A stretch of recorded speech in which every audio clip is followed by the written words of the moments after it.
Saludos transatlánticos. Hoy nos acompaña en este camarote Daniel Galvalici. Quienes seguís nuestro espacio, le recordaréis porque la temporada pasada nos acompañó para conversar sobre la presidencia de Javier Milei en su Argentina natal.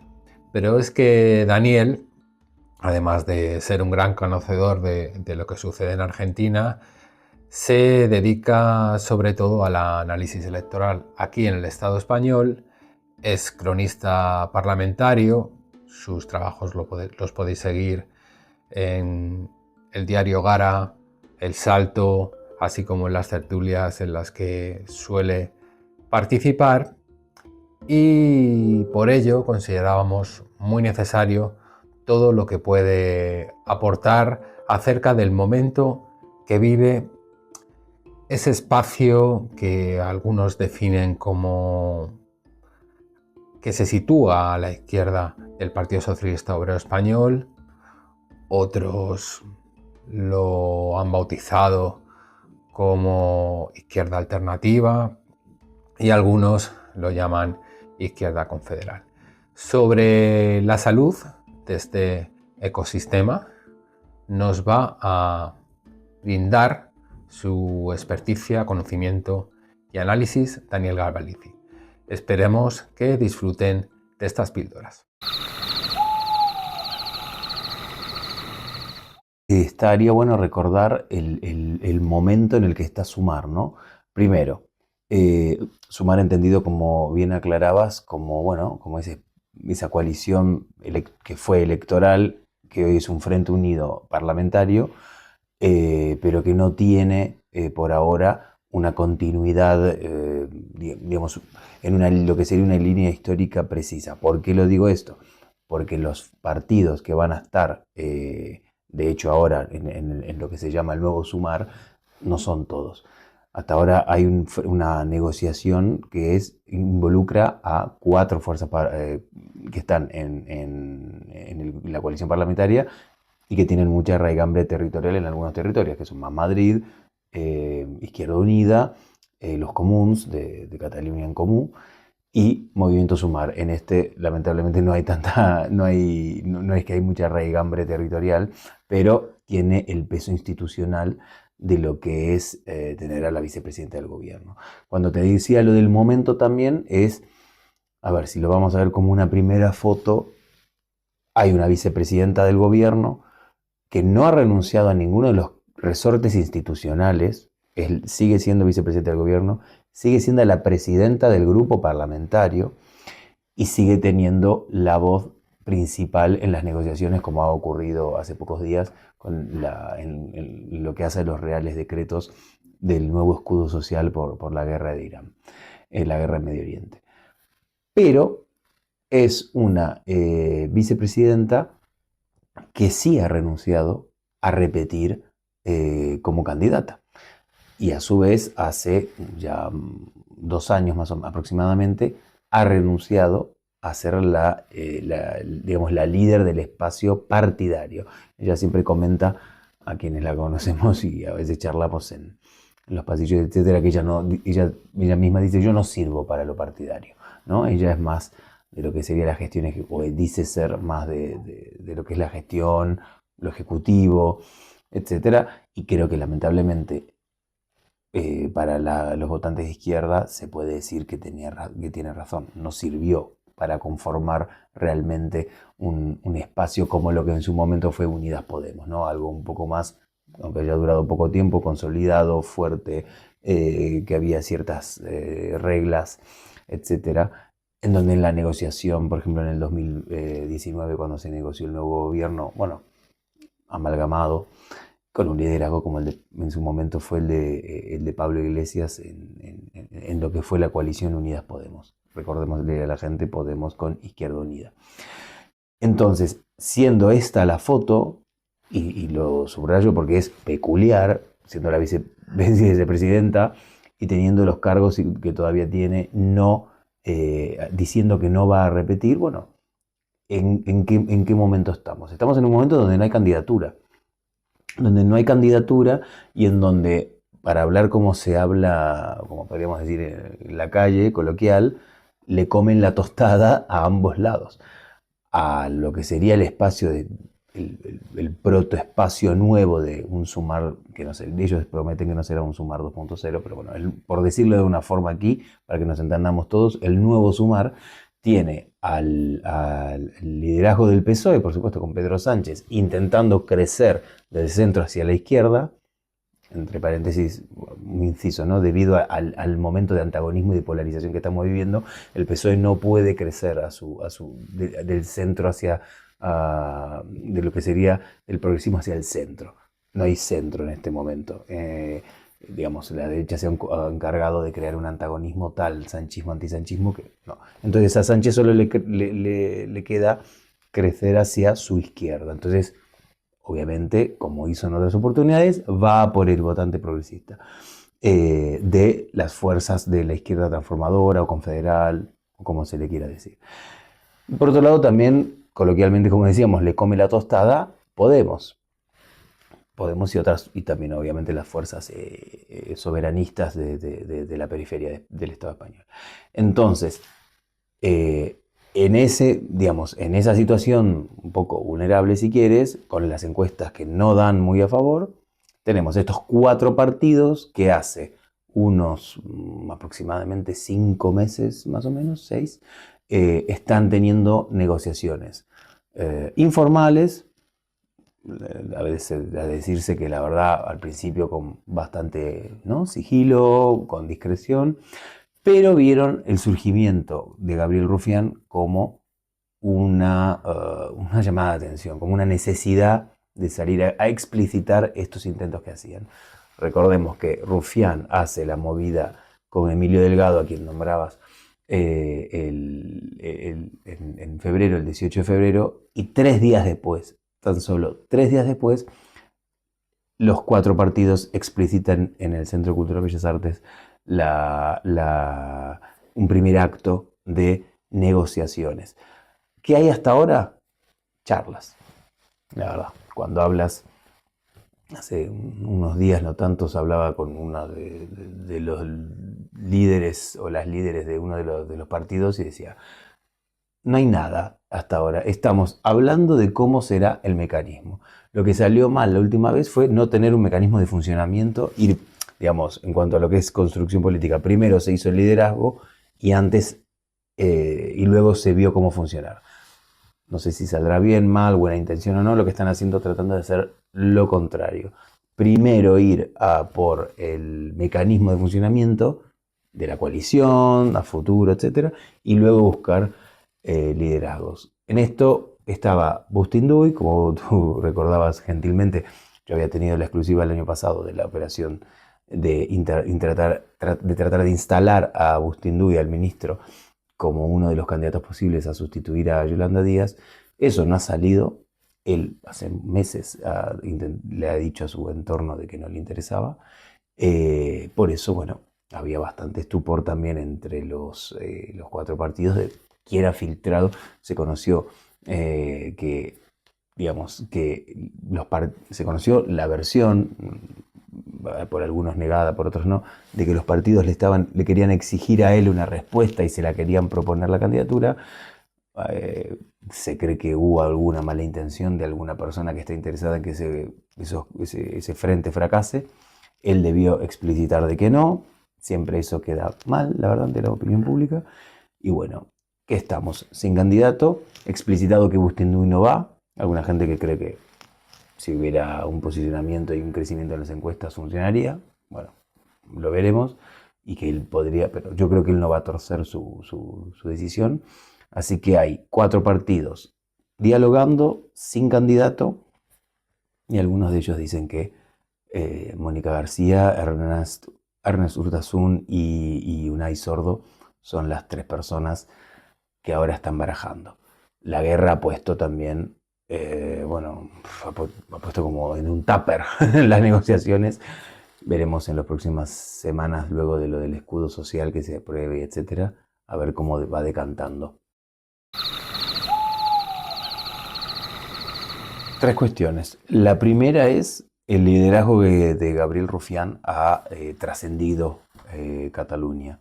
Eh, Obviamente, gracias a lo que son las nuevas plataformas digitales y toda la revolución tecnológica, ¿no? Hace 30 años esto hubiera sido mucho más complicado, pero gracias a lo que son TikTok, los reels de Instagram, obviamente el altavoz que le da ser portavoz, ya creo que lleva, está entrando creo que en el 8.º año o más tiempo todavía, pero hace mucho tiempo portavoz de un partido que, bueno, tiene 7 escaños, pero recordemos que en la legislatura anterior tuvo 13. Le había ido muy bien a Esquerra Republicana en las elecciones del 2019. Es muchísimo, 13. Y son números como los que tenía Convergencia en sus mejores momentos. Y bueno, Rufián trasciende eso con una comunicación directa, pasional, eh, ideológica en su forma, pero no en la forma de expresarlo. Me refiero a hace planteamientos contundentes, antagoniza con la ultraderecha muchísimo, reclama, es ideológico, pero tiene un discurso, una narrativa más simple, buscado además, bien intencionadamente concretado, además lo sé por fuentes que ha tenido, digamos, se le ocurra mucho, por decirlo de una forma, ¿no? Analizan mucho los discursos con sus asesores, lo que va a decir, sobre todo en el Congreso. A él le importa mucho, me consta lo contento que estuvo en el 2024 cuando ganó el premio al mejor parlamentario del año. Entonces, bueno, ese trabajo, esa siembra ha cosechado. Esa cosecha da, guste o no, hay un número. Hace ya bastantes meses, Rufián viene siendo digamos, el nombre más mencionado por la gente, por los votantes, en las encuestas del CIS. Antes que la gente me diga, hablo del CIS no de Tezanos, ¿no? No sin la cocina de Tezanos, sino el de la respuesta directa. Hay un apartado en la encuesta, que es en el barómetro que se hace mensual, en donde no se procesa la respuesta, digamos, no se estima, no se hace una proyección. Es sin mencionar nada, a nombre abierto. Te pueden nombrar a ti, me pueden nombrar a mí, pueden nombrar a cualquiera. ¿A quién le gustaría a usted que sea presidente del gobierno? Desde la izquierda, de lo que es el espectro de la izquierda, es el segundo. Por lejos está primero Pedro Sánchez, por lejos, en cabeza. Luego viene, hoy en día, viene Santiago Abascal. Y él ha sobrepasado ya hace tiempo a Yolanda Díaz. Yolanda Díaz creo que ahora está quinta. Y luego de Abascal viene Feijóo y luego de Feijóo viene Rufián. Tras los eventos de las últimas semanas, no descartes que dentro de poco el tercero sobrepasando a Feijóo sea Rufián. No digo que vayas a ser muy probable, pero es posible por la implantación mediática que ha logrado en los últimos 2 meses su propuesta de un frente amplio. La tercera cuestión es que hay hambre de éxito en la izquierda transformadora y también en la izquierda moderada, que puede sentirse del votante de izquierda más moderada, un progresismo más de centro que se puede sentir representado con el PSOE. Hay hambre porque hay desazón, porque venimos de tiempos, bueno, para un votante progresista es muy difícil la ola reaccionaria global, lo que está pasando, bueno, por miles de factores que sería muy largo de mencionar. Y bueno, se quiere renovación, se quiere unidad, se quiere alguien digamos, que tenga un método, como dice él, orden y método, o ciencia y orden, como dice Rufián. En esto, él rompe ciertos tabúes de la izquierda, hace algunas menciones que la izquierda tradicional no está acostumbrada, incluso la del PSOE, ¿no? Cuando habla a veces de seguridad, habla de migración, a veces en algunas oportunidades creo que puede no haberle salido muy bien la vinculación de ambos, aunque él aclara que no lo vincula, ha sido un poco peligroso. Esto es algo nuevo. Hay intentos en otros países similares, como puede ser en Dinamarca o en el Reino Unido, de romper estos tabúes, pero tiene que tener mucho cuidado de no copiar la narrativa o el discurso de la ultraderecha o de la derecha, porque ahí puede ser un boomerang. Pero bueno, ha escuchado, él y otros dirigentes, han escuchado que hay una demanda de unidad, basta ver la respuesta que ha habido con las movidas que viene haciendo últimamente. Y la tercera cuestión con respecto a lo que me preguntabas es con Irene Montero, sí. Irene Montero ese día, yo lo comenté en Twitter, Irene Montero lo llamó por teléfono el día de la presentación del 18 de febrero, le deseó suerte, le dijo ya tienes que estar contento hasta donde llegaste, que hayas llegado hasta aquí, es un logro. Y bueno, creo que Podemos ha tomado nota de los resultados electorales en Castilla y León y en Aragón. Les ha ido bien en Extremadura con como lo dice la propia Irene de Miguel, la propia líder del espacio. Son años de trabajo, de unidad. La unidad no es en una campaña electoral. Y se nota, ¿no? En Aragón y en Castilla y León se negoció un poco hasta última hora, un poco entre pullas, entre declaraciones quizás inapropiadas para imaginarte en una alianza, y bueno, pasó lo que pasó. Me parece que estaba de antemano ya organizado, no tiene tanto que ver con el resultado en Castilla y León.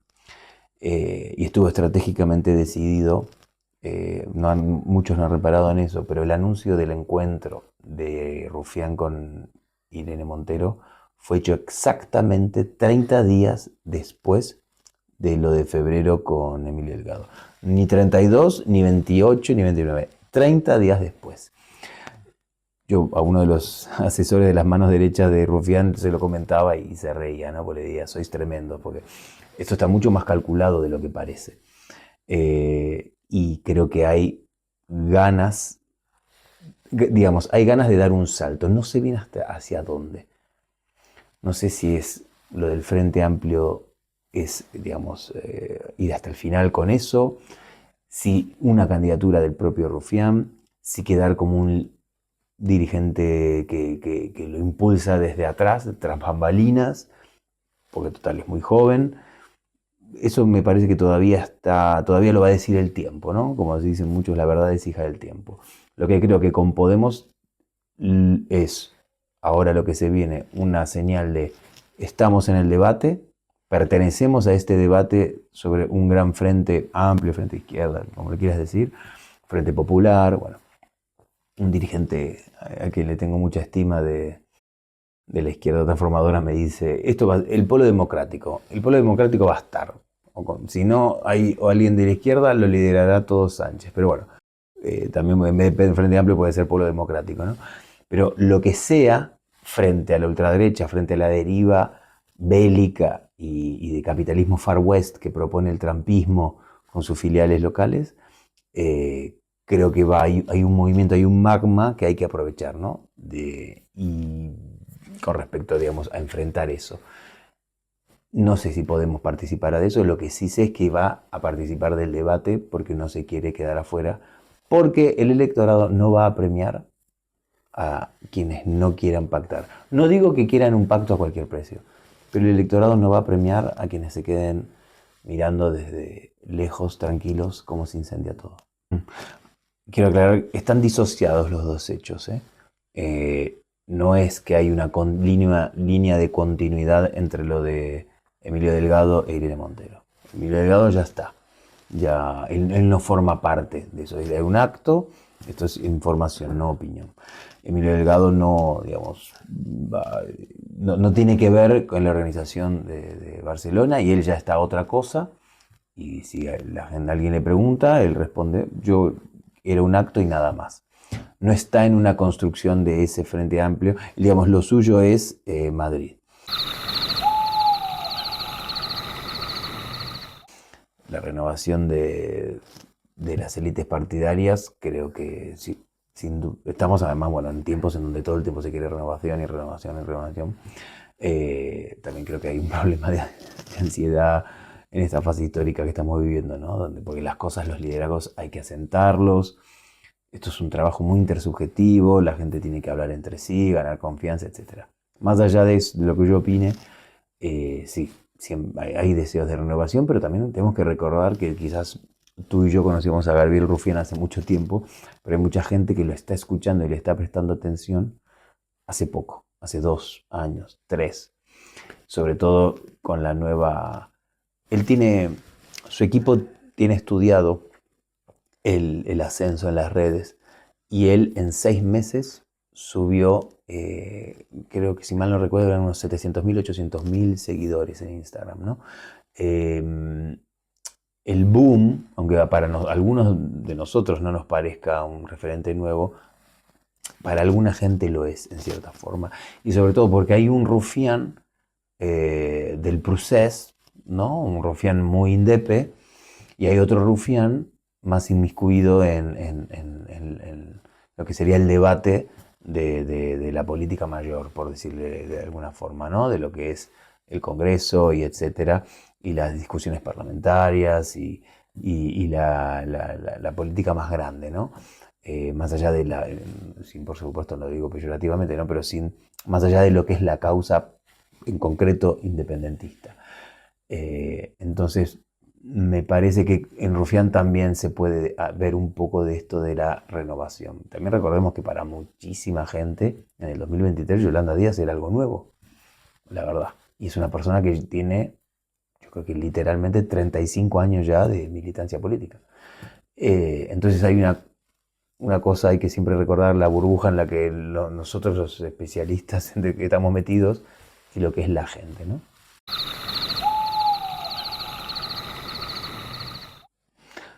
No, estoy dividido al respecto. Porque tengo fuentes de un lado y del otro. Em, Conozco referentes importantes de Esquerra, no los voy a mencionar porque eran conversaciones de pasillo, que imaginaba que estarían mucho más enfadados con lo que hace Rufián, ¿no? Y no, y sin embargo, bueno, entienden una frase de alguien que bueno, importante de Esquerra, que me dijo: Gabriel hace lo que tiene que hacer. Yo creo que en Esquerra, como en todo partido identitario también, hay una tensión entre lo que sería el eje de izquierda, de una política reivindicativa más de clase, si quieres, y una en el eje nacionalista independentista. Entonces, quien tenga con todo su derecho una sensibilidad más nacionalista, independentista y que quiere una reivindicación de la nación catalana, quizás suele molestar que su líder, su referente en las Cortes Generales, esté intentando un frente amplio que involucre Soria, Guadalajara, Valladolid, Cantabria. Bueno.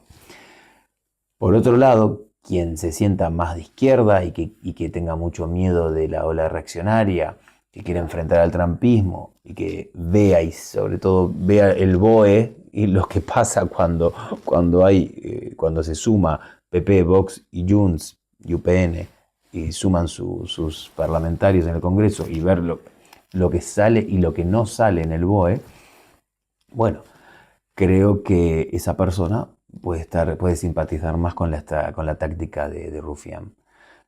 Lo que tengo entendido es que Rufián no busca ser presidente de la Generalitat catalana, que esto, bueno, que creo que algunos creen que en realidad solo está tratando de ensanchar, de mejorar su triunfo y comerle un poco el espacio a los comuns. Y otros creen que tiene una aspiración, bueno, obviamente de liderazgo estatal. No lo sé, pero creo que en Esquerra están divididos, pero hay menos ruido del que se cree. Creo que las bases están con él, me da la impresión, y también creo que hay que entender que el independentismo es muy diverso. Una cosa es Barcelona, la región metropolitana, otra cosa es Tarragona y Lleida, otra cosa es Girona, bueno, otra cosa es el interior, otra cosa son los Pirineos. Realmente hay muchas sensibilidades distintas. El movimiento independentista es muy diverso y creo que dentro de Esquerra se retrata esa diversidad. Yo creo que no va a haber mucho, por ahora, ruido interno al respecto. Sí, todo puede detonar si se acerca una candidatura eventual, pero bueno, para eso falta mucho. Analistas, sociólogos, bueno, analistas digamos, de los votos, están viendo que hay una tendencia que vino para quedarse, al menos, y que no parece que va a dar marcha atrás, a decaer, que es de buscar las fuerzas territoriales como un refugio. Hay un refugio para el votante, que es estos partidos de mucha raigambre, de coherencia también, vale decir, de muchos años, de décadas, y es como un refugio, como decir, bueno, un refugio genuino ante el caos que a veces viene mucho también de Madrid entre lo que son la izquierda confederal.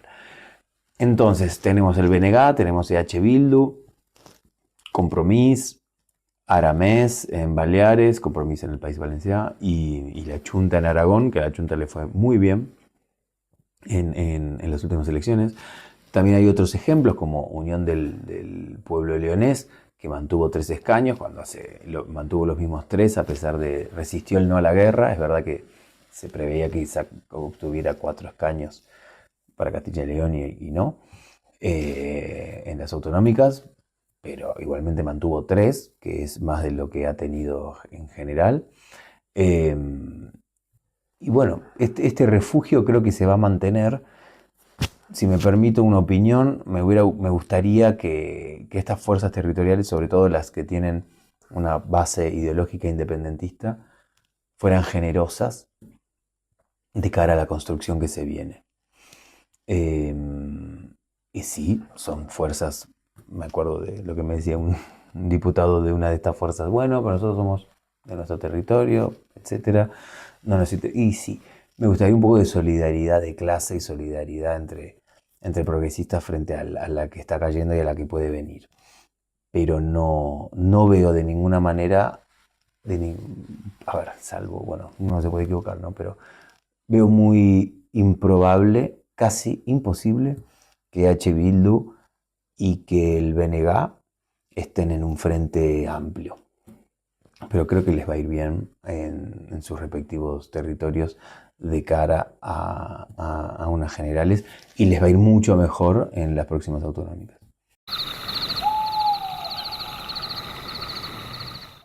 No hay buenos augurios, la verdad. ¿Cuál es la situación? Ya se han llamado a elecciones para mediados de marzo. Esto significa de mayo, perdón. De las 2 semanas previas va a haber campaña. Esto significa que he leído las fechas, no me acuerdo con precisión el número del día de abril, pero en la primera o segunda semana de abril hay que presentar el cierre de listas. Quedan muy pocos días para poder presentar un acuerdo electoral y la situación es que los números no mienten, como dice un analista electoral que me encanta, dice la ley DONT es implacable. Andalucía tiene la cantidad de provincias que tiene, es decir, las circunscripciones electorales que tiene, está subdividida, no es como Madrid, como Cantabria, como La Rioja, como Navarra. Está dividido, la población, bueno, a diferencia de otros casos, está, digamos, bastante repartida, pero bueno, por supuesto con el polo grande de lo que es Sevilla y Málaga, los 2 polos poblacionales. Pero ante esa división de varias circunscripciones, digamos, eso significa, para la gente que no tiene por qué entender de ingeniería electoral, a cuantas más circunscripciones, más difícil es a las minorías entrar. Y cuando te decía lo de los números no mienten. 4 y 2. Hay 2 partidos de derecha, Partido Popular y Vox, y 4 por ahora, hasta ahora, 4 de izquierda. Es aritmética pura. El PSOE, por Andalucía, que sería, digamos, Izquierda Unida y Sumar, Podemos y Adelante Andalucía, que es la fuerza de Teresa Rodríguez. hasta ahora está esa, digamos, me parece que los números son evidentes. Ante un elector, y más que además las encuestas le viene dando bastante bien a Moreno Bonilla, un poquito mejor a Juanma Moreno con respecto a años anteriores, por el tema de el gravísimo problema, escándalo de lo de los cribados de cáncer, que bueno, algún día estaría bueno pensar por qué no le ha causado más, no lo ha erosionado más, un tema muy grave en que los medios no tiene quizás el eco que tendría que tener. Y, pero, por supuesto que va a ganar. No hay ninguna duda. El otro día hablaba con una dirigente de Andalucía, de la izquierda andaluza. No hay ninguna duda que Moreno Bonilla va a ganar las elecciones y no hay ninguna duda en que va a ser el próximo presidente de la Junta de Andalucía, excepto una hecatombe. Por supuesto, siempre puede pasar. Pero la única duda es si mantiene la mayoría absoluta, que hasta ahora lo más probable es de que no, pero y necesitará Vox. Pero es verdad que por ahí, quizás estando a 2 escaños, Vox no está en la situación como la que está, por ejemplo, en Aragón, ¿no? Pero teniendo 4 fuerzas separadas para lo que es el progresismo, en un momento en donde el progresismo está retraído, hay que recordar la historia que tiene Andalucía, de tantos años de gobierno del PSOE, etc. Bueno, me parece que puede haber unos resultados muy malos en cuanto a escaños. Recordemos que no importa la cantidad de votos siempre, sino hay que ver en cuánto se reparten. Y también, bueno, ahí tenemos unas situaciones particulares. Izquierda Unida, con lo poco que tiene el movimiento Sumar en Andalucía, bueno, van de la mano, junto con algunas otras fuerzas más pequeñas. Y es verdad que, por lo que tengo entendido, Izquierda Unida está muy envalentonado, quiere liderar el nuevo proceso de reconstrucción de la izquierda a nivel estatal, y quiere liderar lo que es un posible frente en Andalucía. Es donde más fuertes son ellos, en zonas de Andalucía y en Asturias, básicamente. En el resto no hay mucho de Izquierda Unida, no queda tanto. Digamos, en los últimos 10 años Podemos le ha comido mucho el electorado, pero digamos que en Sevilla, Córdoba y Cádiz, Izquierda Unida sigue siendo fuerte, o es, mejor dicho, donde es más fuerte. Bueno, sé que hay gente en Podemos que tiene interés de una alianza. Hay un problema también generalmente con Sumar. No sé si las hostias que han tenido en Castilla y León y en Aragón va a servir para algo, pero creo que, bueno, hasta hace no mucho, Podemos no querían tener nada que ver con Sumar, y después en otras instancias pasa situaciones similares. Más Madrid no quiere ni sentarse a negociar y a tener una charla con Podemos, si hablamos de Madrid, y todavía hay muchos de esos enconos, que, bueno, que creo que habría que trabajarlos, sentarse en un café y ver, porque, digamos, Andalucía es como la madre de todas las batallas autonómicas, ¿no? Hay casi 9 millones de habitantes, debe haber poco menos de 7 millones y medio de votantes. Es muy importante y estaría bien que mejorara la representación parlamentaria. Y también pensando que al PSOE no le va a ir muy bien, está en 28 escaños. Bueno, ante todo, el Estado español es un bipartidismo bastante imperfecto. Por dar 2 ejemplos, el bipartidismo absoluto es Estados Unidos, y un multipartidismo crónico eterno es, por ejemplo, Israel, que es muy fácil porque tiene circunscripción única. Entonces, y en el medio se podría ubicar a España, cuando hablamos de todo el Estado español, ¿no? Por ejemplo, hay otras regiones, no sé, Castilla y La Mancha, por ejemplo, en donde hay solo 3 partidos en el Parlamento, pero después hay otras regiones en donde es mucho más multipartidista, como puede ser Cataluña y el País Vasco. Yendo a tu pregunta también, bueno, yo tengo información que sé que Pedro Sánchez es uno de los instigadores de un frente amplio. Acá hay que sumar, ¿no? No lo digo por el partido, sino que hay que sumar 176 escaños. Y incluso con el no a la guerra funcionando muy bien, Sánchez necesita con quién sumar.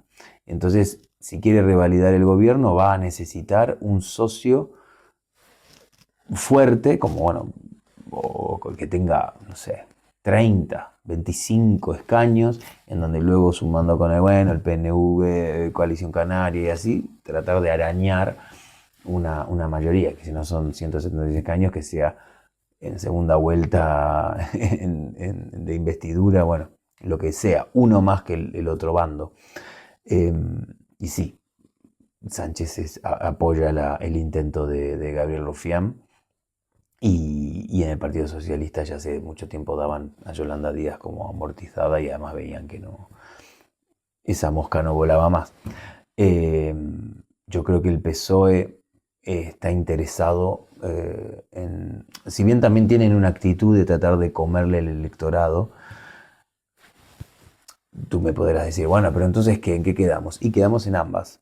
Ambas tácticas son coherentes, son congruentes. Uno, trato de comerte el electorado en lo que puedo, porque no puedo crecer más. Si yo no puedo crecer más para allá, bueno, voy a tener que ir para allá. Entonces te trato de comer pero ¿de qué manera yo te puedo comer el electorado sin hacerte desaparecer? Que haya unidad. Que haya unidad. Que no sé, en Ávila se presenten todos juntos. O hagan un llamado a un voto útil votando a Pedro Sánchez. O que en las circunscripciones intermedias, como puede ser, no sé, Baleares o no sé, Guipúzcoa o etcétera, bueno, que haya cierto orden para que la cuarta, para disputarle a Vox, bueno, olvídate del ejemplo de Guipúzcoa con Vox, por supuesto, pero bueno, circunscripciones intermedias como puede ser, no sé, Granada o Alicante. Alicante es gorda, es la cuarta que más reparte escaños. Digamos, la clave es que digamos, lo que les convendría es disputar en algunos lugares el tercer lugar en donde Vox está muy fuerte. En algunos está segundo o hasta primero, ¿no? Como puede ser Murcia y muchas otras provincias. En donde se reparten 3, 4, 5 escaños, bueno, no hay tutía, como dicen en Argentina.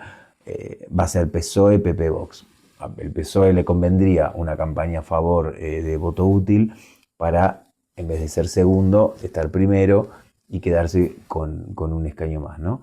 Hacer la típica división 2-1-1, ¿no? O 3-2-1. Pero en algunas provincias donde se reparten 7, 8, 9, 10 escaños, bueno, disputar el tercer lugar con un frente amplio les conviene. Porque total no están disputándole al PSOE, que el PSOE va a quedar primero o como mucho segundo. Están disputándole el tercer lugar a Vox o el cuarto en lugares donde haya fuerza soberanista. Porque recordemos eso, además del Frente Amplio, el Frente de Unidad o la Izquierda Confederal, lo que quieras ponerle, están en muchísimas provincias otras fuerzas. Si tú sumas la cantidad de circunscripciones, son muchísimas en las que hay además fuerzas soberanistas. Está el Benega, EH Bildu, Esquerra, la CUP en Cataluña, encima hay dos en Cataluña, Compromís, Aramés en las Baleares, algunas, bueno, ahora no están teniendo mucho éxito, pero Nueva Canarias o Proyecto Drago, que son nacionalismo progresista.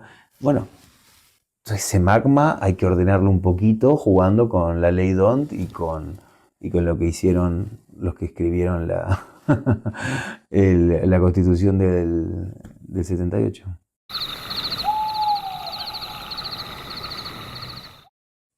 Hace un mes te hubiera dicho sí, y todas las fuentes dicen lo mismo. Ahora te digo sí, pero. El inciso es, si el no a la guerra funciona bien, va a llamar a antes elecciones. Esa es la potestad de todos los presidentes, de todos los primeros ministros y de todos los líderes autonómicos. Disuelven las cortes cuando ellos quieran, esto es así en todos lados, y si ve que le puede convenir, creo que puede llamar a antes elecciones.